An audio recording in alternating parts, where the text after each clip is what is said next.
യേശുവിൽ സ്നേഹമുള്ളവരെ, ഇന്ന് നമ്മൾ ധ്യാനിക്കുക 23-ാമത്തെ സങ്കീർത്തനത്തിലെ 4-ാമത്തെ വചനമാണ്. ഇങ്ങനെയാണ് സങ്കീർത്തകൻ എഴുതി വച്ചിട്ടുള്ളത്: മരണത്തിൻ്റെ നിഴൽ വീണ താഴ്വരയിലൂടെയാണ് ഞാൻ നടക്കുന്നതെങ്കിലും അവിടുന്ന് കൂടെയുള്ളതിനാൽ ഞാൻ ഭയപ്പെടുകയില്ല. വലിയ ബോധ്യത്തോടു കൂടെ തന്നെയാണ് ദാവീദ് ഈ ഒരു സങ്കീർത്തനം എഴുതി വച്ചിട്ടുള്ളത്. മരണത്തിൻ്റെ നിഴൽ വീണ താഴ്വരയിലൂടെ ആണ് ഞാൻ നടക്കുന്നതെങ്കിലും എന്ന് പറഞ്ഞാൽ അങ്ങനെയുള്ള അനുഭവങ്ങൾ ഒത്തിരി ദാവീദിൻ്റെ കൂട്ടത്തിൽ ഉണ്ടായിട്ടുണ്ട്. ദാവീദിൻ്റെ ജീവിതത്തിൽ മരണത്തിലേക്ക് നയിക്കുന്നു, അല്ലെങ്കിൽ ദിപ്പം മരിച്ചു പോവും, ഇങ്ങനെ ചിന്തിക്കാവുന്ന ഒത്തിരി സാഹചര്യങ്ങൾ ഉണ്ടായിട്ടുണ്ട്. അങ്ങനെയൊക്കെ ആയിരുന്നുവെങ്കിലും ദാവീദ് പറയുന്നു, കർത്താവിൻ്റെ കൂടെയുള്ളതിനാൽ ഞാൻ ഭയപ്പെടുകയില്ല, പേടിക്കില്ല, ഒന്നിൻ്റെ മുമ്പിലും മനസ്സ് പതറിപ്പോകില്ല എന്ന് ദാവീദ് രാജാവ് നമ്മളെ പഠിപ്പിക്കുകയാണ്, ഓർമ്മിപ്പിക്കുകയാണ്. പലരും പറയുന്ന കേട്ടിട്ടുണ്ട്, ചെറിയ പ്രശ്നങ്ങൾ വരുമ്പോഴേക്കും മൊത്തം തകർന്നു പോയി, പിന്നെ പ്രാർത്ഥനയില്ല, പിന്നെ പള്ളി പോക്കില്ല, പിന്നെ കുരിശ് വരയ്ക്കുകയല്ല, പിന്നെ ആരോടും സംസാരിക്കുകയല്ല, മനസ്സങ്ങ് ഡിപ്രസ്ഡ് ആയിപ്പോയി, പിന്നെ ഒന്നും ചെയ്യാനൊരു ശക്തിയില്ല, ചിരിക്കുകയല്ല, സംസാരിക്കുകയല്ല, അങ്ങനെയൊക്കെ ആയി പോകുന്നവരെ കണ്ടിട്ടുണ്ട്. ചെറിയ കാര്യങ്ങൾ വരുമ്പോഴേക്കും വലിയ പ്രശ്നങ്ങളിലൂടെ കടന്നു പോയിട്ട് അതിനെ മുഴുവനും അതിജീവിച്ച് ദൈവത്തിൻ്റെ സാന്നിധ്യം നിരന്തരം അനുഭവിച്ച് ആ സ്വർഗീയ സാന്നിധ്യത്തിൽ സന്തോഷിക്കുന്ന അനവധി പേര് നമ്മുടെ ചുറ്റിലുള്ളപ്പോൾ അവരൊക്കെ നമുക്ക് ഓർമ്മിപ്പിച്ചു തരുന്ന ഈ ഒരൊറ്റ വചനഭാഗം: മരണത്തിൻ്റെ നിഴൽ വീണ താഴ്വരയിലൂടെയാണ് ഞാൻ നടക്കുന്നതെങ്കിലും കർത്താവിൻ്റെ കൂടെയുള്ളതിനാൽ ഞാൻ ഭയപ്പെടുകയില്ല. നമുക്കറിയാലോ, ഏതെങ്കിലും ഒരു അപകടം ഉണ്ടാകുമ്പോൾ പെട്ടെന്ന് തൊട്ടടുത്ത് നമ്മളെ സഹായിക്കുന്ന ആരെങ്കിലും ഉണ്ടെങ്കിൽ അവരെ നമ്മളങ്ങ് ആശ്രയിച്ചു പോകും. ഈ വിദേശ യാത്രകളൊക്കെ നടത്തുമ്പോൾ, വിമാനത്തിൽ നമ്മൾ യാത്ര ചെയ്യുമ്പോൾ, എയർ പോക്കറ്റിലൊക്കെ ഫ്ലൈറ്റ് ചാടുമ്പം പെട്ടെന്ന് ഞാൻ പലപ്പോഴും എനിക്ക് ഫീൽ ചെയ്തിട്ടുണ്ട്, അടുത്തിരിക്കുന്നവരുടെ കയ്യിൽ ചാടി കയറി പിടിക്കും, പേടിച്ചു പോകും. പെട്ടെന്ന് എയർ പോക്കറ്റിലേക്ക് ഫ്ലൈറ്റ് അങ്ങ് ആണ്ടെ പോകുന്നു, അങ്ങനെ അങ്ങ് തോന്നിപ്പോവും. ഇതുപോലെ തൊട്ടടുത്തിരിക്കുന്നവർ, തൊട്ട് കൂടെയുള്ളവർ, അവർ നമ്മളെ സഹായിക്കും, അല്ലെങ്കിൽ അവർ നമുക്ക് ആശ്വാസമായിട്ടുണ്ടാകും, അല്ലെങ്കിൽ അവർ നമുക്കൊരു ബലമാണ് എന്ന് നമുക്ക് തോന്നിയാൽ അവരെ നമ്മൾ ആശ്രയിക്കാൻ സാധ്യതയുണ്ട്. കർത്താവ് നമുക്ക് ആശ്രയമായിട്ടുണ്ടെങ്കിൽ മനുഷ്യരുടെ സഹായം എന്തിന്?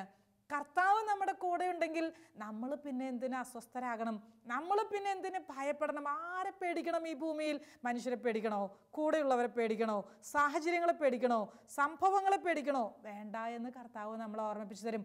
കൂടെയുള്ളത് കർത്താവല്ലേ. കർത്താവ് തന്നെയും എത്രയോ അപകടങ്ങൾ നിറഞ്ഞ സാഹചര്യങ്ങളിലൂടെ കടന്നുപോയി.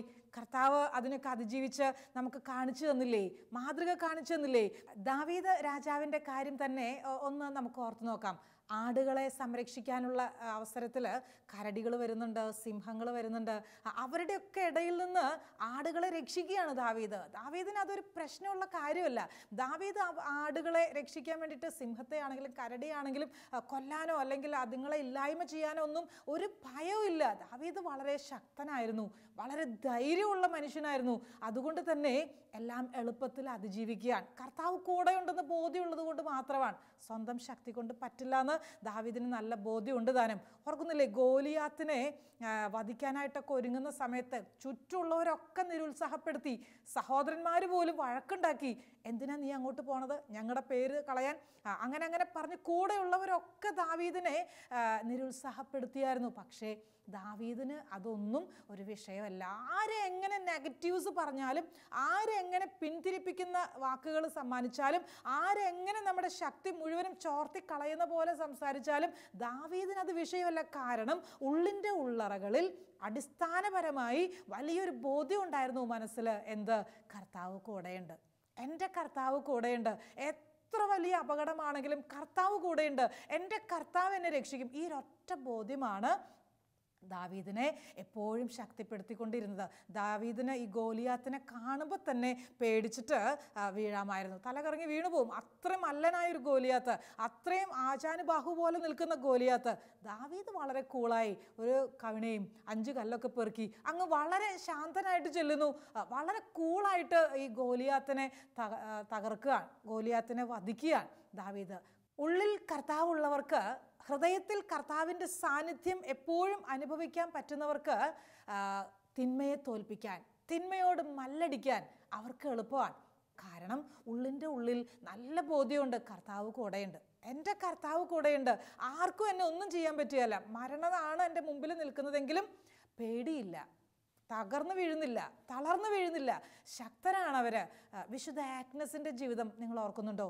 ആഗ്നസ് നല്ല മിടുക്കിയായിരുന്നു, അവൾക്ക് ഈശോയോട് വല്ലാത്ത സ്നേഹമായിരുന്നു. അങ്ങനെ ഇരിക്കുമ്പം റോമിലെ പ്രീഫെക്റ്റിൻ്റെ മകൻ പ്രോക്കസ്, ഇദ്ദേഹത്തിന് ഈ ആഗ്നസിനോടൊരു വല്ലാത്ത സ്നേഹം, ആഗ്നസിനെ ജീവിത പങ്കാളിയായി സ്വീകരിക്കാൻ ഒരു മോഹം. അങ്ങനെ ആഗ്നസിനോട് സംസാരിക്കുകയാണ്. ഇവള് ഈ പ്രോക്കസ് ഇങ്ങനെയൊക്കെ സംസാരിക്കുമ്പം ഈ ആഗ്നസ് സംസാരിക്കുകയാണ്, സഹോദര, എന്നെ സ്നേഹിക്കുന്ന അല്ലെങ്കിൽ ഞാൻ സ്നേഹിക്കുന്ന ഒരു വ്യക്തിക്ക് എന്നെ തന്നെ സമർപ്പിച്ചു കഴിഞ്ഞു. എൻ്റെ ദൈവത്തെ ഞാൻ സ്നേഹിക്കുന്നു, എൻ്റെ ദൈവം എനിക്ക് എല്ലാമാണ്. അങ്ങനെ ദൈവത്തെക്കുറിച്ച് ഒരുപാട് കാര്യങ്ങൾ ഇവൾ പറയാൻ. ഈ മനുഷ്യന് മനസ്സിലായി ഇവളൊരു ക്രിസ്ത്യാനിയാണ്, ഇവൾ സാധാരണ ഒരു പെൺകുട്ടിയല്ല. ഉടനെ ചോദിച്ചു, ആരെയാണ് നീ സ്നേഹിക്കുക? ഇവൾ ഉടനെ പറഞ്ഞു, അദ്ദേഹത്തിൻ്റെ അമ്മ പരിശുദ്ധയായവളാണ്, കന്യകയാണ്, നിർമ്മലയാണ്. അങ്ങനെയൊക്കെ ഇവൾ പറയാൻ. ഡയറക്റ്റായിട്ട് ഈശോ ആണെന്ന് ഇവൾ പറയുന്നില്ല, പക്ഷേ ഇവളെല്ലാം ഇവളുടെ ബോധ്യങ്ങൾ മുഴുവനും പറയുന്നു. ഈശോയുമായി ഇവൾ സ്നേഹത്തിലാണ് എന്ന് ഇവളങ്ങ് പ്രകടിപ്പിക്കുകയാണ്, അവതരിപ്പിക്കുകയാണ് ഈ മനുഷ്യൻ്റെ മുമ്പിൽ. ഇവന് ഇത് കേട്ട് കഴിഞ്ഞപ്പം വല്ലാത്ത അരിശം വരികയാണ്, ദേഷ്യം തോന്നുകയാണ്. എന്നാ ചെയ്തെന്നറിയോ? ഇവളെ വധിക്കാൻ ഒരുങ്ങുകയാണ്. ഇവളുടെ മുൻപിൽ ഒരേ ഒരു സാധ്യതയേ ഉള്ളൂ, ഒന്നുകിൽ ഇദ്ദേഹത്തിൻ്റെ ഭാര്യയാകുക, അല്ലെങ്കിൽ വിശ്വാസം ഉപേക്ഷിക്കുക. ഇവള് മനസ്സിൽ തീരുമാനിച്ചു, ഈശോയെ ഉപേക്ഷിച്ചിട്ട് ഒരു ജീവിതം വേണ്ട. ഈശോയ്ക്കാണ് ഈ ജീവിതത്തിൽ ഒന്നാം സ്ഥാനം. മരണത്തെ മുന്നിൽ കണ്ടിട്ടും പേടിക്കാതെ നിൽക്കുന്ന ഒരു സഹോദരി. തൊട്ട് മുമ്പിൽ മരണം, ഏതാനും നിമിഷങ്ങൾ മാത്രമേ അവളുടെ മുൻപിലുള്ളൂ എന്ന് അവൾക്കറിയാം. പക്ഷെ അവൾ പേടിക്കുന്നില്ല, അവൾ ധൈര്യത്തോടെ നിൽക്കുകയാണ്, എന്തും വരട്ടെ എന്ന് ഓർക്കുകയാണ്. ഈ സഹോദരൻ്റെ പിതാവ് പ്രീഫെക്റ്റ് വളരെയധികം അരിശപ്പെടുന്നു. ഇവളെ വിവസ്ത്രയാക്കിയിട്ട് അവഹേളിക്കാൻ ഒരുങ്ങുകയാണ്. അവഹേളിക്കുന്നൊരു സ്ഥലമുണ്ട് പ്രത്യേകിച്ച്. അങ്ങനെയുള്ള സ്ഥലത്തേക്ക് ഈ മകളെ യാത്രയാക്കുകയാണ്. മനസ്സിൽ സങ്കടമൊക്കെ തോന്നിയിട്ടുണ്ടാവും, തീർച്ചയായും അവളുടെ കണ്ണ് നിറഞ്ഞിട്ടുണ്ടാവും. എല്ലാവരും പരിഹസിക്കുന്നു, എല്ലാവരും വേദനിപ്പിക്കുന്നു, തന്നെ വധിക്കാൻ ഒരുങ്ങുന്നു. ഒറ്റ കാരണം, ഈശോയെ സ്നേഹിച്ചു. വേറെ ഒരു തെറ്റും അവൾ ചെയ്തിട്ടില്ല. ഈശോയെ സ്നേഹിച്ചു എന്നതിൻ്റെ പേരിൽ അവളുടെ ജീവൻ അപകടത്തിലാണ്. പക്ഷേ ഈ മോള് ഉള്ളിൻ്റെ ഉള്ളിൽ അവൾ ആനന്ദിക്കുന്നുണ്ട്. ബാഹ്യമായിട്ട് അവളുടെ കണ്ണുകൾ നിറയുന്നുവെങ്കിലും അവളുടെ ഉള്ളിൻ്റെ ഉള്ളിൽ അവൾ ആനന്ദിക്കുന്നുണ്ട്. അവളുടെ ഉള്ളിൻ്റെ ഉള്ളിൽ സന്തോഷമുണ്ട്, ധൈര്യമുണ്ട്. അതുകൊണ്ട് തന്നെ ഇവരെന്ത് ചെയ്താലും ഈ ശരീരത്തെയല്ലേ കൊല്ലാൻ പറ്റൂ, ഈ ശരീരമല്ലേ ഇല്ലായ്മ ചെയ്യാൻ പറ്റൂ, എൻ്റെ ഉള്ളിൻ്റെ ഉള്ളിനെ നശിപ്പിക്കാൻ ഇവർക്ക് പറ്റത്തില്ലല്ലോ. അവൾ ആ ബോധ്യത്തിൽ മുന്നോട്ട് നീങ്ങുകയാണ്. ഇവളെ വിവസ്ത്രയാക്കിയിട്ട് അവഹേളിക്കാൻ ആ സ്ഥലത്തേക്ക് കൊണ്ടുപോവാൻ. എന്ത് സംഭവിച്ചു എന്നറിയാവോ? കർത്താവ് അവളുടെ സംരക്ഷണത്തിനായി, അവളെ സഹായിക്കാനായി അവളുടെ അരികിൽ വന്നു നിൽക്കുകയാണ്. ഇവളുടെ മുടി നല്ല നീണ്ട മുടിയായിരുന്നു. ആ മുടി പെട്ടെന്ന് അങ്ങ് വളർച്ച പ്രാപിക്കുകയാണ്, വളരുകയാണ്, നീണ്ടു പോവുകയാണ്. അങ്ങനെ ഇവളുടെ നഗ്നതയെ മറയ്ക്കാൻ ഈ മുടി കാരണമായി തീരുകയാണ്. തന്നെയുമല്ല, ഏതാനും നിമിഷങ്ങൾക്കുള്ളിൽ ഈ ആഗ്നസ് കാണുന്നു, സ്വർഗത്തിൽ നിന്നൊരു മാലാഖ വന്നിട്ട് ഇവളെ സഹായിക്കുകയാണ്. ഇവൾക്ക് വലിയ ആത്മീയ ആനന്ദമായി, വലിയ സന്തോഷമായി. ഈ സഹോദരങ്ങൾ, അവർക്ക് തോന്നി ഇതൊന്നും ഇവളെ യേശുന്നില്ല, ഇവളെ ഇങ്ങനെയൊക്കെ പരിഹസിച്ചിട്ടും അവഹേളിച്ചിട്ടും ഇവൾക്കിതൊന്നൊരു വിഷയമല്ല എന്ന് അവർക്ക് മനസ്സിലായി. അവരെന്നാ ചെയ്തെന്നറിയോ? അവർ തീരുമാനമെടുത്തു, ഇവളുടെ തല വെട്ടിയിട്ട് ഇവളെ കൊല്ലണമെന്ന്. അത് പ്രഖ്യാപിച്ചു. അടുത്ത നിമിഷങ്ങൾക്കുള്ളിൽ നിന്നെ ഞങ്ങൾ തല വെട്ടി കൊല്ലാൻ പോവാൻ. ഇവളുടനെ പറഞ്ഞു, അമേൻ. ഇവള് ഈശോയ്ക്ക് നന്ദി പറയാണ്. ഈശോയെ, എൻ്റെ അവസാന സമയത്ത് നിൻ്റെ മാലാഖമാരെ അയച്ച്, മാലാഖമാരെ വസ്ത്രം ഉണ്ടാക്കി തന്ന് എന്നെ ഉടുപ്പിച്ചതും എനിക്ക് സാന്നിധ്യം തന്ന് എന്നെ സഹായിച്ചതുമെല്ലാം നിൻ്റെ സ്നേഹമാണെന്ന് ഞാൻ തിരിച്ചറിയുന്നു. നന്ദിയുണ്ട് ഈശോയെ, എനിക്ക് അങ്ങയെ മാത്രം മതി, എനിക്ക് അങ്ങയെ മാത്രം മതി. എത്ര സ്നേഹത്തോടെ ആഗ്നസ് പ്രാർത്ഥിച്ചത്. ഈ ആഗ്നസ് ഈശോയോട് പ്രാർത്ഥനയൊക്കെ കഴിഞ്ഞതാ ഇവളുടെ തല വെട്ടുന്നു, ഇവളെ മരിക്കുകയാണ്, ഇവളെ കൊല്ലുകയാണ്. ആ സമയത്ത് തന്നെ അവിടെ വലിയ അത്ഭുതങ്ങളൊക്കെ സംഭവിക്കുന്നുണ്ട്. പിന്നീട് നമുക്കറിയാം, ജനുവരി 21-ാം തീയതിയാണ് ഈ സഹോദരിയുടെ തിരുനാൾ സഭ ആഘോഷിക്കുക. ഓരോ വർഷവും സഭ ഈ സഹോദരിയുടെ തിരുനാൾ ആഘോഷിക്കുമ്പോൾ അവിടെ നടക്കുന്നൊരു പ്രധാനപ്പെട്ട ചടങ്ങുണ്ട്. എന്താണെന്നറിയാവോ? 2 കുഞ്ഞാടുകളെ അൾത്താരയിൽ സമർപ്പിക്കും. അലങ്കരിച്ച് നല്ല മിടുക്കരായ 2 കുഞ്ഞാടുകളെ കൊണ്ടുവരും, അത് അൾത്താരയിൽ സമർപ്പിക്കും. വൈദികർ മാർപ്പാപ്പയ്ക്ക് ഈ 2 കുഞ്ഞാടുകളെയും ആശീർവാദത്തിനായിട്ട് ഏൽപ്പിച്ചു കൊടുക്കും. ഈ മാർപ്പാപ്പ ഈ 2 കുഞ്ഞാടുകളെയും, ഏതെങ്കിലും 2 സിസ്റ്റേഴ്സ് അവിടെ ഉണ്ടാവും, അവരുടെ കയ്യിലേക്ക് ആടുകളെ വളർത്താൻ കൊടുക്കും. ഈ ആടുകളെ വളർത്തിയിട്ട് കിട്ടുന്ന രോമം കൊണ്ടാണ് മെത്രാപ്പൊലീത്താമാർക്കും പാത്രിയാർക്കീസുമാർക്കൊക്കെയുള്ള പാലീയം നിർമ്മിക്കുന്നത്. പ്രഖ്യാപിക്കുക. എല്ലാ വർഷവും അങ്ങനെയാണ്. ഈ ആഗ്നസ് സഭയിൽ തിളങ്ങുന്ന ഒരു മുത്തായിട്ടൊക്കെ മാറിയത് അവളുടെ ഉള്ളിലുണ്ടായിരുന്ന ധീരതയാണ്. മരണം മുന്നിൽ കണ്ടിട്ടും മരിക്കാനാണ് താൻ ഒരുങ്ങുന്നത് എന്നറിഞ്ഞിട്ടും ധൈര്യം കൈവിടാതിരിക്കുന്ന ഒരു മോള്. അവളുടെ ഉള്ളിൽ ഈശോ ആയിരുന്നു. അവൾക്ക് ഈ ശരീരമോ അല്ലെങ്കിൽ ഈ ജീവിതമോ ഈ ലോകമോ ഈ ലോകത്തിൻ്റെ സന്തോഷങ്ങളോ ഈ ലോകത്തിൻ്റെ നേട്ടങ്ങളോ അതൊന്നും അവൾക്ക് വിഷയമല്ലായിരുന്നു. കർത്താവ് കൂടെയുള്ളത് കൊണ്ട് ഈ ലോകത്തിൻ്റെ എല്ലാത്തിനെയും നിസ്സാരമെന്ന് കരുതാൻ ആ സഹോദരിക്ക് കഴിഞ്ഞു. എൻ്റെ പ്രിയപ്പെട്ട സഹോദരി, ചെറിയ ഒരു പ്രശ്നം വരുമ്പോഴേക്കും നിൻ്റെ മനസ്സ് ഇടിഞ്ഞു പോകരുത്. കർത്താവ് കൂടെയുണ്ടെന്ന് നീ ഓർക്കണം. കർത്താവ് എപ്പോഴും അരികിലുണ്ടെന്ന് ഓർക്കണം. ഏതെങ്കിലും ഒരു പ്രശ്നം വന്നാൽ നീ ഉടനെ ഓർക്കണം, എങ്ങനെയാ ഈ പ്രശ്നത്തിൽ നിന്ന് ഞാൻ കരയറുക, എങ്ങനെയാ ഇതിനെ അതിജീവിക്കുക. അതിൽ തന്നെ താണു പോകരുത്, അതിൻ്റെ അടിയിലേക്ക് പോകരുത്. ചില മനുഷ്യരെ കണ്ടിട്ടുണ്ട്, സാമ്പത്തിക കടബാധ്യത കാരണം സഹിക്കാൻ പറ്റാണ്ട് വരുമ്പോൾ ലക്ഷങ്ങൾ കടമാണ് അല്ലെങ്കിൽ കോടികളുടെ കടബാധ്യതയാണ്, ഉടനെ ആത്മഹത്യയിലേക്ക്. അതുകൊണ്ടല്ല, അങ്ങനെയല്ല നമ്മൾ ചിന്തിക്കേണ്ടത്. മറിച്ച് ആ പ്രശ്നത്തിൽ എങ്ങനെ ഇതിനെ അതിജീവിക്കാൻ പറ്റും, എങ്ങനെ ഇതിൽ കാര്യങ്ങൾ മുന്നോട്ട് കൊണ്ടുപോകാൻ പറ്റും, മനസ്സിൻ്റെ ബലം വീണ്ടെടുത്ത് അങ്ങ് മുന്നോട്ട് നീങ്ങുകയാണ് കർത്താവിൻ്റെ കയ്യെ പിടിച്ച്. കർത്താവ് മാറി നിൽക്കൂ. കർത്താവിൻ്റെ പ്രിയപ്പെട്ടവർ സങ്കടപ്പെടുമ്പോൾ, കർത്താവിൻ്റെ തിരഞ്ഞെടുക്കപ്പെട്ടവരുടെ കണ്ണ് നിറയുമ്പോൾ കർത്താവ് മാറി നിൽക്കൂ, കൂടെ വരികയല്ലേ, കർത്താവ് അടുത്ത് നിൽക്കുകയല്ലേ, ആ കർത്താവിന് നമ്മളെ സഹായിക്കാൻ പറ്റുകയല്ലേ, ആ കർത്താവ് നമ്മളെ സഹായിക്കാതിരിക്കുമോ? ആ കരം പിടിച്ച് പുതിയ തീരുമാനങ്ങൾ, പുതിയ പ്ലാനുകൾ തയ്യാറാക്കണം. ഇനി അതൊന്നും ശരിയാകുന്നില്ല എങ്കിൽ ചിലപ്പം നമുക്ക് തന്നെ ഒരു മാറ്റം വരേണ്ടതുണ്ട്. ഒരു പക്ഷേ ചില വ്യക്തിത്വങ്ങൾ, കൂടെയുള്ളവർ, കുടുംബാംഗങ്ങൾ ഒരു മാറ്റവും ഇല്ല. എത്ര പ്രാർത്ഥിച്ചാലും ആ മർക്കടമുഷ്ടി ഒന്നും മാറുകയില്ല, ആ അരിശപ്പെടുന്ന സ്വഭാവം ഒന്നും മാറുകയില്ല. എത്ര പരിശ്രമിച്ചാലും, എത്ര ധ്യാനത്തിൽ പങ്കെടുപ്പിച്ചാലും, എത്ര ബലി അർപ്പിക്കാൻ കൊണ്ടുപോയാലും ഈ മനുഷ്യർക്ക് ഒരു മാറ്റവുമില്ല. വാ തുറന്നാൽ വഴക്കേ ഉള്ളൂ, എല്ലാത്തിനും അരിശപ്പെടും, എല്ലാത്തിനും കുറ്റം കണ്ടുപിടിക്കും. ഇങ്ങനെയുള്ളവരുടെ കൂടെ ജീവിക്കാൻ പറ്റുന്നില്ലേ എന്ന് പറഞ്ഞ് കരയുന്നവരൊക്കെ കണ്ടിട്ടുണ്ട്. എൻ്റെ പ്രിയമുള്ളവർ, ഒരു പക്ഷേ അങ്ങനെയുള്ള അനുഭവങ്ങൾ ഞാൻ എന്നെ തന്നെ ഒരു അഴിച്ചുപണിക്ക് വിധേയപ്പെടുത്താൻ വേണ്ടിയിട്ട് കർത്താവ് അനുവദിക്കുന്നതാണെങ്കിലോ, ഒരു അഴിച്ചുപണിക്ക് നമ്മളെ തന്നെ വിധേയപ്പെടുത്താം. എവിടെയെങ്കിലൊക്കെ ഒരു കുറവുണ്ടെങ്കിൽ, എവിടെയെങ്കിലൊക്കെ ഒരു പോരായ്മയുണ്ടെങ്കിൽ നമുക്ക് കർത്താവിൻ്റെ മുമ്പിൽ നമ്മളെ തന്നെ ഒന്ന് ചേർത്ത് വയ്ക്കാം, നമ്മളെ തന്നെ ഒന്ന് സമർപ്പിക്കാം.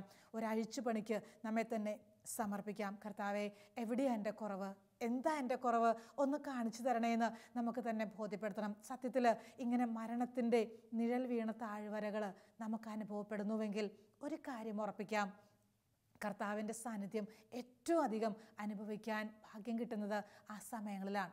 ഏറ്റവും അടുത്ത്, ഈശോ ഏറ്റവും അടുത്ത് വന്ന് നിൽക്കുന്നത്, അനുഭവിക്കാൻ പറ്റുന്നത് അത്തരം സാഹചര്യങ്ങളിലാണ്. കേൾക്കാൻ പറ്റും ആ സ്വരം, കാണാൻ പറ്റും ആ മുഖം. കണ്ടിട്ടുണ്ടോ? ഈശോയെ ശ്രദ്ധിച്ചിട്ടുണ്ടോ? പലപ്പോഴും നമ്മൾ ആ പ്രശ്നത്തിലേക്ക് അങ്ങ് മുഴുവൻ ശ്രദ്ധയും കൊടുക്കുകയാണ്. അല്ലാതെ ആ സമയത്തും അത്രയും വേദനയുടെ സാഹചര്യത്തിലും ഈശോയിലേക്ക് ശ്രദ്ധ തിരിക്കാൻ. ഈശോ എന്നാ പറയുന്നേ? ഈ കഠിന വേദനയുടെ സമയത്ത് എൻ്റെ ഈശോ എന്താ എന്നോട് പറയുന്നേ? കേൾക്കാൻ എനിക്ക് പറ്റണം. 4 കാര്യങ്ങൾ ഈശോ നമ്മളെ പഠിപ്പിക്കും. ഈ മരണത്തിൻ്റെ നിഴൽ വീണ താഴ്വരയിലൂടെ കടന്നു പോകുമ്പം 4 കാര്യങ്ങൾ. ഒന്നാമത്തെ കാര്യം എന്താണെന്നറിയോ? ദൈവത്തിന് ശക്തിയുണ്ടെന്ന് നമുക്ക് ബോധ്യപ്പെടുത്തി തരും. ദൈവത്തിന് ശക്തിയുണ്ടെന്ന് നമുക്ക് ബോധ്യപ്പെടുത്തി തരും കർത്താവ്.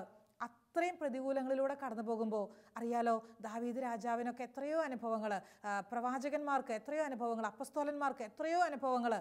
അവരുടെയൊക്കെ ജീവിതത്തിൽ പിടിച്ചു നിന്നത്, അവർ മുന്നോട്ട് നീങ്ങിയത്, അവർ ശക്തിയോടെ ഓരോ കാൽവെപ്പും മുന്നോട്ടെടുത്ത് വെച്ചതിൻ്റെ ഒറ്റ കാരണമേ ഉള്ളൂ, അവരുടെ ഉള്ളിൽ ക്രിസ്തു ഉണ്ടെന്ന്, ദൈവമുണ്ടെന്ന്, എല്ലാം കാണുന്ന, എല്ലാം അറിയുന്ന, എല്ലാം മനസ്സിലാക്കുന്ന ഒരു ദൈവം ഉണ്ടെന്ന് അവർക്ക് ബോധ്യം വന്നതുകൊണ്ടാണ്. ഞാൻ ഓർക്കുന്നു, ഒരു പെൺകുട്ടി ഡിഗ്രി ഫൈനൽ ഇയർ പഠിക്കുന്നൊരു മോളാണ്. അവൾ വന്നിട്ട് അവളുടെ വേദന പറഞ്ഞത് ഞാൻ ഓർക്കുന്നു. 4 മക്കളാണ് അവർ വീട്ടിൽ. ഇളയ കുഞ്ഞ് വളരെ ചെറിയ കൊച്ചാണ്, 1ാം ക്ലാസ്സിൽ പഠിക്കുന്ന മോള്. ഈ മൂത്ത മോള് ഡിഗ്രിക്ക് പഠിക്കുന്നു, ഇളയ മോള് 1ാം ക്ലാസ്സിൽ. 4 പെൺകുട്ടികളാണ്, ആൺപിള്ളേരല്ല, മുഴുവൻ 4 പെൺപിള്ളേരാണ്. ഈ മോള് എൻ്റെ അടുത്ത് വന്നിട്ട് കരഞ്ഞു പറഞ്ഞൊരു കാര്യമുണ്ട്. സിസ്റ്ററെ, എൻ്റെ അമ്മ മരിച്ചിട്ട് 4 ആഴ്ചകളെ ആയിട്ടുള്ളൂ. അമ്മ പെട്ടെന്നാണ് മരിച്ചത്. ഒരു കുഴപ്പമില്ലായിരുന്നു അമ്മയ്ക്ക്. വളരെ സ്മാർട്ടായിട്ട് ഓടി നടന്നിരുന്ന അമ്മയാണ്. ഒരു ചെറിയ ജലദോഷം പോലും അമ്മയ്ക്ക് വന്നത് ഞങ്ങൾ കണ്ടിട്ടില്ല. എല്ലാ കാര്യങ്ങളിലും അമ്മയായിരുന്നു ഞങ്ങളുടെ സന്തോഷം. അമ്മ ഞങ്ങൾക്ക് വലിയൊരു മാതൃകയായിരുന്നു. അമ്മ ഞങ്ങളുടെ ശക്തിയായിരുന്നു. സത്യത്തിൽ ഒരു ഭക്ഷണം ഉണ്ടാക്കാനൊന്നും എനിക്കറിയത്തില്ല. ആ കൊച്ചു പറയാൻ, ഒരു ഭക്ഷണം ഉണ്ടാക്കാനൊന്നും അറിയത്തില്ല, അമ്മയായിരുന്നു എല്ലാം ചെയ്തുകൊണ്ടിരുന്നത്. പെട്ടെന്ന് അമ്മയ്ക്കൊരു പനി വന്നു. ആശുപത്രിയിൽ പോയി. പനി അല്പം പോലും കുറയുന്നില്ല. ഒത്തിരി ഡോക്ടേഴ്സ് മാറി മാറി അങ്ങോട്ട് മാറ്റി കാണിക്കാനൊക്കെ പറഞ്ഞ് പല ഡോക്ടേഴ്സിൻ്റെ അടുത്തും കൊണ്ടുപോയി. ഒരാഴ്ച കൊണ്ട് രോഗം മനസ്സിലായി. ബ്ലഡ് ക്യാൻസർ ആയിരുന്നു. അറിഞ്ഞിട്ട് അധികം വൈകിയില്ല. പിന്നെ കോമ സ്റ്റേജിലായി. പിന്നെ അമ്മച്ചി മരിക്കുകയാണ്. ഈ മോളെന്നോട് കണ്ണ് നിറഞ്ഞിട്ട് പറഞ്ഞു, സിസ്റ്ററെ, ഞാൻ ഈശോയുടെ കയ്യിൽ നിന്ന് ഈ അവസ്ഥ ഞാൻ സ്വീകരിച്ചു കൊള്ളാം. ഈശോ അറിയാണ്ടൊന്നും വരില്ലല്ലോ. എൻ്റെ അമ്മയ്ക്ക് ചെയ്യാൻ പറ്റുന്നതിൻ്റെ എല്ലാ കാര്യങ്ങളും ഭംഗിയായിട്ട് അമ്മ ചെയ്തിട്ടുണ്ട്. ഒരമ്മ എന്ന നിലയിൽ, ഒരു ഭാര്യ എന്ന നിലയിൽ, ഒരു സഹോദരി എന്ന നിലയിലൊക്കെ എൻ്റെ അമ്മ ഏറ്റവും ഭംഗിയായിട്ട് എല്ലാ ഉത്തരവാദിത്വങ്ങളും ചെയ്തിട്ടുണ്ട്, നിർവഹിച്ചിട്ടുണ്ട്. ഈശോയ്ക്ക് അതിലൊക്കെ സന്തോഷം ഉണ്ടാവും, ഉറപ്പാണ്. പക്ഷേ ഒരു കാര്യം ഓർക്കുമ്പോൾ എനിക്ക് വേദനയുണ്ട്. എൻ്റെ ഇളയ അനുജത്തി 1ാം ക്ലാസ്സിൽ അവൾ പഠിക്കുക. അവൾ പ്രാർത്ഥിക്കാൻ സമയമാകുമ്പോൾ, സന്ധ്യാപ്രാർത്ഥനയുടെ സമയത്ത് അവളെ വിളിക്കുമ്പം അവൾ വരികയില്ല. അവൾ പറയും, ഈശോ ഇല്ലാന്ന്. എൻ്റെ അമ്മയെ കൊണ്ടുവാ, എന്നാലേ ഞാൻ പ്രാർത്ഥിക്കൂ എന്ന് അവൾ പറയും. ഭക്ഷണം കഴിക്കാൻ അവളെ വിളിച്ചാൽ അവൾ പറയും, അമ്മ വരട്ടെ, എന്നാലേ ഞാൻ പ്രാർത്ഥിക്കൂ. അങ്ങനെ പറയും. ഈ ഇളയ അനുജത്തിയെ എങ്ങനെ സഹായിക്കണമെന്ന് അറിയില്ല സിസ്റ്ററെ. അവൾ അങ്ങനെ വാശി പിടിക്കുന്ന കാണുമ്പോൾ എൻ്റെ കണ്ണ് നിറഞ്ഞു പോവും. എനിക്ക് പിന്നെ ഒന്നും ചെയ്യാൻ പറ്റാതെയായി പോവും. എൻ്റെ അമ്മയെ ഞാൻ പിന്നെ ഓർക്കും. ഞാനിരുന്ന് സങ്കടപ്പെടും, കുറേ ഇരുന്ന് കരയും. പഠിക്കാൻ പറ്റിയാല, വേറെ ഒന്നും ചെയ്യാൻ പറ്റുന്നില്ല. ഞങ്ങളിരുന്ന് കരയണ കാണുമ്പോൾ ഡാഡി അപ്പുറത്തിരുന്ന് കരയും. വീട്ടിലെപ്പോഴും ഒരു സങ്കടത്തിൻ്റെ അനുഭവമാണ്. ഈ കൊച്ചു പറഞ്ഞപ്പം അറിയാതെ എൻ്റെ കണ്ണും പതുക്കെ നിറഞ്ഞുപോയി. ഞാൻ ഓർക്കുന്നു ആ മോളുടെ ഒരു ആഗ്രഹവും പ്രാർത്ഥനയും. അവൾ പറഞ്ഞത് എങ്ങനെയാണ്, എൻ്റെ അനുജത്തിയെ ഒന്ന് മേക്കപ്പ് ചെയ്യാൻ, എൻ്റെ അനുജത്തിക്ക് ഒന്ന് ആ സ്നേഹത്തിൻ്റെ നിറവിലേക്കൊന്ന് വരാൻ കഴിഞ്ഞാൽ ഞങ്ങളുടെ വീട്ടിൽ ഹാപ്പി ആവും, ഞങ്ങൾ സന്തോഷമാവും. ഞങ്ങൾ ഈശോയുടെ അടുത്ത് ചെല്ലുമ്പോൾ അമ്മയെ കാണാലോ, ഈശോയുടെ അടുത്ത് എൻ്റെ അമ്മയുണ്ടെന്നും, ഈശോയുടെ അടുത്തേക്ക് ഞങ്ങൾ ചെല്ലുമ്പോൾ ഞങ്ങളുടെ അമ്മയെ അവിടെ വെച്ച് കാണാമെന്നും ഞങ്ങൾക്ക് ബോധ്യമുണ്ട്. ദൈവം കൂടെയുണ്ടെന്ന് എനിക്ക് നല്ല ബോധ്യമുണ്ട് സിസ്റ്ററെ. ദൈവം തന്നെയാണ് ഞങ്ങളുടെ കുടുംബത്തിൽ ഇന്നോളം നയിച്ചിട്ടുള്ളത്. ഒരു കുറവുമില്ലാതെ ഞങ്ങളെ നയിച്ചിട്ടുണ്ട്. ഒരു പരാതിയും ഇല്ലാതെ, അല്ലെങ്കിൽ ഒരു പരിഭവത്തിനും കാരണമില്ലാതെ അമ്മ എപ്പോഴും ഞങ്ങളെ സഹായിച്ചിട്ടുണ്ട്. അമ്മ എല്ലാത്തിലും നിറഞ്ഞു നിന്നിട്ടുണ്ട്. അമ്മയുടെ സാന്നിധ്യം എന്നും ഞങ്ങൾക്കൊരു അനുഗ്രഹമായിരുന്നു. ഈശോ അങ്ങനെ ഞങ്ങളെ നയിച്ചിട്ടുള്ളൂ, ഈശോ അങ്ങനെ ഞങ്ങളെ സഹായിച്ചിട്ടുള്ളൂ എന്നും പറഞ്ഞു തന്നിട്ടുണ്ട്. മോളെ, ദൈവം നമ്മുടെ കൂടെയുണ്ട്. നമ്മുടെ വീട്ടിൽ ദൈവമുണ്ട്. നമ്മുടെ വീട്ടിൽ ദൈവത്തിൻ്റെ സാന്നിധ്യമുണ്ട്. പ്രാർത്ഥിക്കുന്ന മുറിയിലേക്ക് ചെന്നാൽ അറിയാതെ കണ്ണ് നിറഞ്ഞു പോവും. ഈശോ, നീ ഇവിടെ ഉണ്ടല്ലോ, നീ എല്ലാം കാണുന്നുണ്ടല്ലോ. ഈശോയുടെ മുഖത്തേക്ക് നോക്കുന്നതേ കണ്ണ് നിറയും. അത് ആ സാന്നിധ്യം അനുഭവിച്ചിട്ടാണ്. ഈശോ കൂടെയുള്ളത് കൊണ്ട് എനിക്ക് ധൈര്യമുണ്ട് സിസ്റ്ററെ. പക്ഷേ എൻ്റെ അനുജത്തിയെ ഒന്ന് സഹായിക്കണം, അവൾക്ക് വേണ്ടിയിട്ടൊന്ന് പ്രാർത്ഥിക്കണം.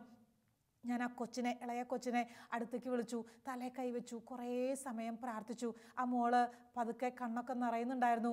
അവൾ പ്രാർത്ഥിക്കാൻ തുടങ്ങി. പിന്നീട് ഇടയ്ക്കിടയ്ക്ക് അവളെ പ്രാർത്ഥിക്കാനൊക്കെ സഹായിച്ചു. ഇന്ന് നല്ല മിടുക്കിയായിട്ടിരിക്കുന്നു. നല്ല സന്തോഷമായിട്ട് ആ കുടുംബം ഈശോയെ മഹത്വപ്പെടുത്തിക്കൊണ്ട് മുന്നോട്ട് നീങ്ങുന്നു. എൻ്റെ പ്രിയമുള്ള സഹോദരങ്ങളെ, ചില സാഹചര്യങ്ങൾ ആർക്കും നമ്മളെ ആശ്വസിപ്പിക്കാൻ പറ്റിയല്ല.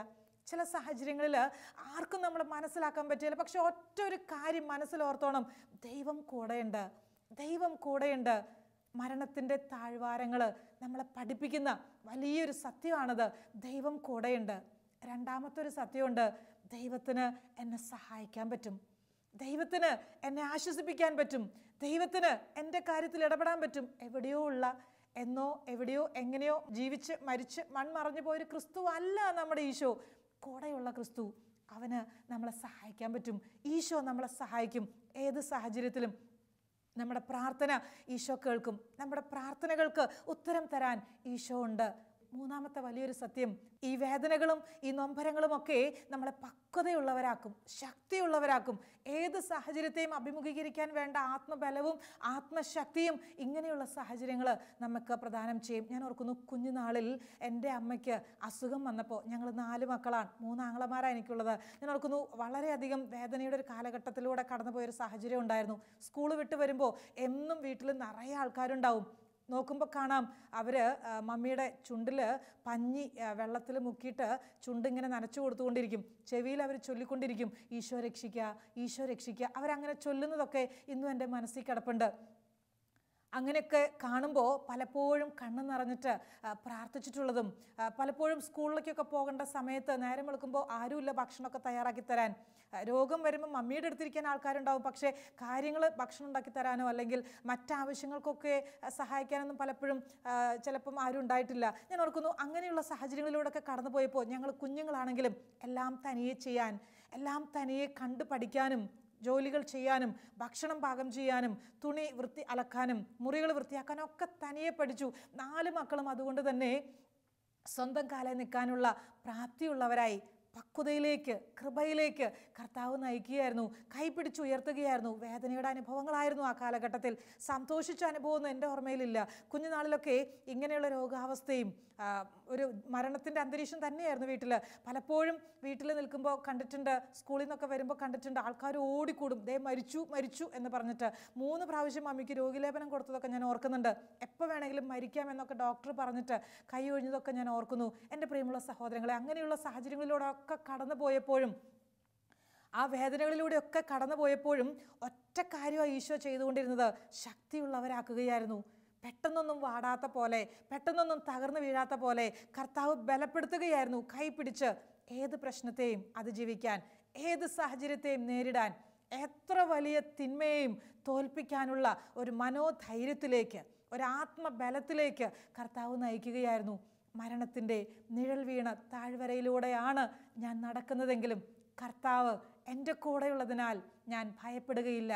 പ്രാർത്ഥനയിൽ നമുക്ക് ആശ്രയിക്കാൻ, പ്രാർത്ഥനയിൽ നമ്മളെ ബലപ്പെടുത്താൻ കർത്താവ് തന്നെ നമ്മളെ സഹായിക്കുന്ന സാഹചര്യങ്ങൾ. 4-മത്തെ കാര്യം ഞാൻ നിങ്ങൾക്ക് പറഞ്ഞു തരും. ഇങ്ങനെയുള്ള അനുഭവങ്ങൾ പലപ്പോഴും കൂടുതൽ ഫലസമൃദ്ധിയിലേക്ക് നമ്മളെ നയിക്കും. കൂടുതൽ ഫലങ്ങൾ കായ്ക്കാൻ, കൂടുതൽ കൃപയിൽ നിറയാൻ, കൂടുതൽ ആത്മശക്തിയിൽ വ്യാപരിക്കാൻ ഇങ്ങനെയുള്ള അനുഭവങ്ങൾ നമ്മളെ സഹായിക്കും.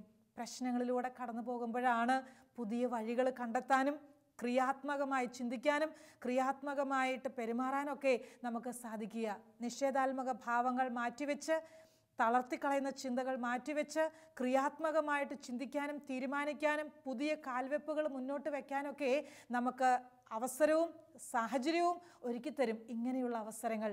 അതുകൊണ്ട് തന്നെ കൂടുതൽ ഫലങ്ങൾ കായ്ക്കാൻ, കൂടുതൽ കൃപയിൽ നിറയാൻ കർത്താവ് തന്നെ നമ്മളെ സഹായിക്കും. കർത്താവ് തന്നെ നമ്മളെ നയിക്കും. പല ഉത്തരവാദിത്വങ്ങളും ഏറ്റെടുക്കേണ്ട സമയങ്ങളിൽ പലപ്പോഴും പകച്ചു നിന്നു പോകാൻ ഇടയുള്ള സാഹചര്യങ്ങളിൽ പോലും ധൈര്യമായി ചിലപ്പോഴൊക്കെ ചില തീരുമാനങ്ങൾ എടുക്കാനും, ചിലത് പറയേണ്ടതുപോലെ പറയാനും ചെയ്യേണ്ടതുപോലെ ചെയ്യാനുമൊക്കെയുള്ള വലിയ ശക്തി കർത്താവ് തന്നത് ഒരുപാട് അനുഭവിക്കാൻ ഇടയായിട്ടുണ്ട്. കർത്താവ് തന്നെ നയിക്കുന്നു ഫലങ്ങൾ കൂടുതൽ കായ്ക്കാൻ. സഹോദര സഹോദരി, ഒരുപക്ഷെ നിന്റെ സാമ്പത്തിക മേഖലയെ കർത്താവ് കൈവച്ചിട്ടുണ്ടാവും. ഇനി ഒരടി മുന്നോട്ട് വെക്കാൻ പറ്റിയ ലക്ഷങ്ങളുടെ കടബാധ്യത, കോടികളുടെ കടബാധ്യത ഉള്ളവരെ കണ്ടിട്ടുണ്ട്. പക്ഷെ അങ്ങനെയുള്ളവർ ചിലരെങ്കിലും സന്തോഷമായിട്ട് നടക്കുന്നവരും കണ്ടിട്ടുണ്ട്. ഒറ്റ കാരണമേ ഉള്ളൂ, കർത്താവ് കൂടെ ഉണ്ടെന്നുള്ള വലിയ ബോധ്യം. ചിലർ അതോടുകൂടെ തന്നെ തകർന്നു വീഴും. ചെറിയൊരു ജലദോഷം വരുമ്പോഴേക്കും മനസ്സിടിഞ്ഞു പോകുന്നവരെ കണ്ടിട്ടുണ്ട്. വലിയ മാരക രോഗമാണോ എന്ന് ചിന്തിച്ച് പിന്നെ ആരോടും ഇടപെടാതെ തനിച്ച് ഒരു മൂലയിൽ ഒതുങ്ങിക്കൂടുന്ന പ്രവണതയുള്ള സഹോദരങ്ങളെ കണ്ടിട്ടുണ്ട്. ഈശോ കൂടെയില്ലേ? ഈശോ കൂടെയില്ലേ? കർത്താവ് സഹായിക്കാതിരിക്കുമോ? കൂടുതൽ ഫലങ്ങൾ കായ്ക്കാൻ വേദനകൾ ഉണ്ടാകട്ടെ. കൂടുതൽ കർത്താവിനെ മഹത്വപ്പെടുത്താനുള്ള അവസരങ്ങൾ കർത്താവ് തന്നെ തരുമ്പോൾ ആ അവസരങ്ങളെ ഭംഗിയായി നമുക്ക് സ്വീകരിക്കണം, സന്തോഷത്തോടെ സ്വീകരിക്കണം. എന്നിട്ടോ കർത്താവ് പ്രതീക്ഷിക്കുന്ന അത്രയും കർത്താവിൻ്റെ സ്വപ്നങ്ങൾക്കനുസരിച്ച് പറന്നുയരാൻ നമുക്ക് സാധിക്കട്ടെ. ഏത് സാഹചര്യത്തിലും കർത്താവ് കൂടെ ഉണ്ടാവും. ഒരിക്കൽ പോലും കർത്താവ് നമ്മളിൽ നിന്ന് മാറി നിൽക്കത്തില്ല. വിശുദ്ധ യോഹന്നാന്റെ സുവിശേഷം 15-ാമത്തെ അധ്യായം 4-ാമത്തെ വചനത്തിൽ പറയുന്നില്ലേ, മുന്തിരിച്ചെടിയോട് ചേർന്ന് നിൽക്കാതെ ശാഖയ്ക്ക് സ്വയമേവ ഫലം പുറപ്പെടുവിക്കാൻ കഴിയാത്തതുപോലെ എന്നോട് ചേർന്ന് നിൽക്കുന്നില്ല എങ്കിൽ നിങ്ങൾക്കും ഫലങ്ങൾ പുറപ്പെടുവിക്കാൻ കഴിയല. നമുക്ക് ഈശോയോട് ചേർന്ന് നിൽക്കണം, ഈശോയോട് ചേർന്ന് നിൽക്കണം. കർത്താവ് കൂടെയുണ്ടെന്നും കാണുന്നുണ്ടെന്നും മനസ്സിലാക്കുന്നുണ്ടെന്നും എത്ര വലിയ തിക്തമായ അനുഭവമാണെങ്കിലും എല്ലാത്തിനും ഉത്തരം തരാൻ കർത്താവ് അരികിലുണ്ടെന്നും നമുക്ക് വിശ്വസിക്കാം. ഇങ്ങനെയുള്ള ബോധ്യങ്ങൾ തന്നെ നമ്മളെ സഹായിക്കട്ടെ. കർത്താവെ, എന്നെ വീണ്ടും ബലപ്പെടുത്തണമേ എന്ന് നമുക്ക് പ്രാർത്ഥിക്കണം. എന്നെ വീണ്ടും ശക്തിപ്പെടുത്തണമേ എന്ന് നമുക്ക് പ്രാർത്ഥിക്കണം. ഒരു നിമിഷം കണ്ണുകൾ അടച്ച് നമുക്ക് ആത്മാർത്ഥമായിട്ട് പ്രാർത്ഥിക്കാം. ഈശോയെ, നിന്റെ കൃപയാൽ ഞങ്ങളെ വഴി നടത്തണമേ എന്ന് ഞങ്ങൾ പ്രാർത്ഥിക്കുന്നു. നിന്റെ ശക്തിയാൽ ഞങ്ങളെ നിറയ്ക്കണമേ എന്ന് ഞങ്ങൾ പ്രാർത്ഥിക്കുന്നു. എത്ര വലിയ പ്രതികൂലങ്ങളുണ്ടായാലും, എത്ര വലിയ പ്രശ്നങ്ങളിലൂടെ കടന്നു പോകേണ്ടി വന്നാലും, എല്ലാം അറിയുന്ന ദൈവമേ, എല്ലാം കാണുന്ന കർത്താവേ, അങ്ങ് ഞങ്ങളെ സഹായിക്കുമെന്നും ഞങ്ങളുടെ വലതുവശത്ത് അങ്ങുണ്ടാകുമെന്നും ഞങ്ങൾ വിശ്വസിക്കുന്നു. സാന്നിധ്യം അനുഭവിക്കാൻ കൃപ തരണേ എന്ന് പ്രാർത്ഥിക്കുന്നു. നിത്യം പിതാവും പുത്രനും പരിശുദ്ധാത്മാവുമായ സർവേശ്വര എന്നേക്കും ആമേൻ.